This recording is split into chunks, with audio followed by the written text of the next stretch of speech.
कलयुगी सहेली ने प्रेमी के साथ मिलकर छीनी मुस्कान धर। बीकानेर में तो बाजू और सिर जोधपुर में फेंका, गिरफ्तार। बीकानेर मूल रूप से नागपुर और हाल पाली निवासी 34 वर्षीय युवती मुस्कान को उसी की सहेली ने लिव इन में रह रहे आशिक के सहयोग से न केवल कुल्हाड़ी से काट डाला बल्कि धड़ को काटकर बीकानेर के घर सीसर में फेंका तो कुल्हाड़ी से काटा गया सिर और दोनों बाजू कार में डालकर हत्यारोपी 232 किलोमीटर तक कार में ही लेकर घूमते रहे। जोधपुर के गंदे नाले में गर्दन और दोनों बाजू फेंककर हत्यारोपी मग्न थे कि आज बीकानेर पुलिस के हाथ उनके गिरेबान तक जा पहुंचे और 6 दिन पूर्व 15 जून को अज्ञात महिला का शव मिलने के मामले का खुलासा हो गया।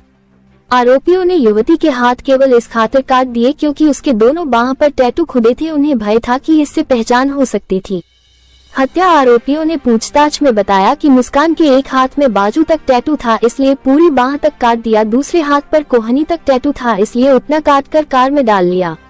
बीकानेर पुलिस से मिली जानकारी अनुसार गिरफ्तार 37 वर्षीय विकास मान निवासी जोधपुर और उसके साथ लिव इन में रह रही हत्या की आरोपी 35 वर्षीय संगीता निवासी हनुमानगढ़ की कुछ ही समय पूर्व मुस्कान से जानकारी हुई थी।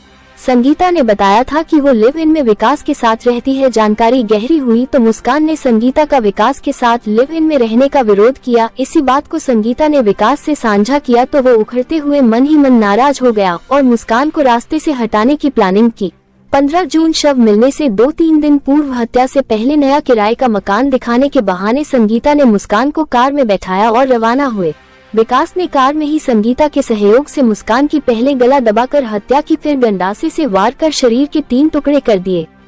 सीसीटीवी फुटेज और अन्य तकनीकी और मानवीय सूचना के आधार पर हत्या आरोपियों तक पुलिस पहुंची और उन्हीं की निशानदेही के बाद आज जोधपुर 532 सर्किल के पास गंदे नाले से आज बीकानेर पुलिस ने थैले में डालने के बाद फेंके गए मुस्कान का सिर और दोनों हाथ बरामद किए। ऑफिसर्स और मैं खुद गए थे। हमने एफएसएल से और डॉग स्पॉट से पूरे मौके का मुआयना कराया था। डेड बॉडी की पहचान के लिए उसे बाकायदा एसओपी के हिसाब से मॉर्चरी रूम में रखा गया था। डेड बॉडी की पहचान जब नहीं हो पाई एसओपी के हिसाब से 72 घंटे में तो वीडियोग्राफिक बोर्ड से मृतका का पोस्टमार्टम कराया गया और उस बोर्ड में सभी तरीके के डॉक्टर्स को इंक्लूड किया गया। पोस्टमार्टम के दौरान भी हम सभी वहाँ मौजूद रहे। इतने हीनियस क्राइम को देखते हुए तुरंत एसआईटी का गठन किया गया। एसआईटी जो लीड कर रहे थे additional SP city Deepak ji और आईपीएस रमेश जी, उनके साथ साथ सभी थाना अधिकारी सिटी के इसमें इन्वॉल्व किया गया। डीएसटी को इन्वॉल्व किया गया, हमारी साइबर टीम को इन्वॉल्व किया गया।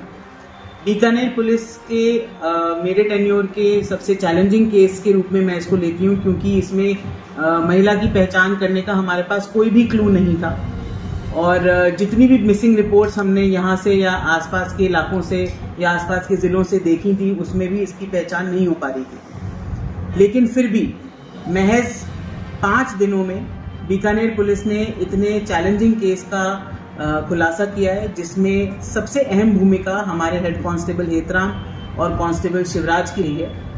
इसी के साथ साथ हमारी डीएसटी इंचार्ज कुलदीप जी और उनकी पूरी टीम और साइबर की भी इसमें बहुत अच्छी भूमिका रही है। पूरी कहानी ये निकल के आई कि जोधपुर निवासी विकास मान जो मेन आरोपी है और उसकी लिव इन पार्टनर संगीता, इन दोनों के साथ मृतका जिसकी पहचान मुस्कान नाम की एक महिला के रूप में हुई है वो इनके साथ रहा करती थी। मुस्कान संगीता को अपनी बड़ी बहन मानती थी और वो नहीं चाहती थी कि विकास उसके साथ लिव इन पार्टनर में रहे और वो इसका विरोध करती थी। तो लंबे समय से विकास इसको टारगेट कर रहा था और इससे इरिटेटेड था। तो अपने एक घर से दूसरे घर विकास और संगीता इसको छोड़ने जा रहे थे। उसके बीच में ये निरंतर मुस्कान जो है उसको बोल रही थी कि मैं तेरे को रहने नहीं दूंगी और इस तरीके का इनकी कोई झड़प हुई। विकास ने पहले गला दबाकर मृतका की हत्या की और उसके बाद उसकी डेड बॉडी को यहाँ बीकानेर में लाकर फेंका और जिसका उसका सर और हाथ काटे जिससे कि उसकी पहचान ना हो सके और किसी को भी ये पता ना चल सके कि ये मर्डर किसने किया है। और फिर उसने उस सर और दोनों हाथों को ले जाकर जोधपुर के एक 532 सिटी में एक नाला है उसके अंदर कट्टे में डालकर फेंक दिया। ये सारी जो घटनाक्रम है ये हेतराम हेड कांस्टेबल के मुखबिर तंत्र से और स्पेशल मेहनत से जो वहाँ को हम पूरी डीएसटी टीम काम कर रही थी उससे पता चली। एक संदिग्ध गाड़ी की पहले पहचान हुई और उस गाड़ी की पहचान करते करते आरोपी तक पहुँचे। दोनों आरोपी मेन आरोपी जिसने हाथ पांव काटे हैं और मर्डर किया और उसके सहयोगी विकास मान और संगीता को अरेस्ट किया जा चुका है। आज जोधपुर पुलिस और नगर निगम जोधपुर की मदद से जो लाश का कटा हुआ सर और हाथ है उनको भी उस नाले से बरामद किया गया है आरोपी की निशानदेही पर। और अब आगे की जो साइंटिफिक प्रक्रिया है उसको भी इसमें इंक्लूड करके उस बॉडी पार्ट्स का भी पोस्टमार्टम कराया जाएगा। और अभी ये दोनों हमारे पास न्यायिक मजिस्ट्रेट के सामने पेश करके पुलिस कस्टडी में हैं, रिमांड पे हैं और इनसे आगे भी अनुसंधान अभी क्लियर किया जाएगा।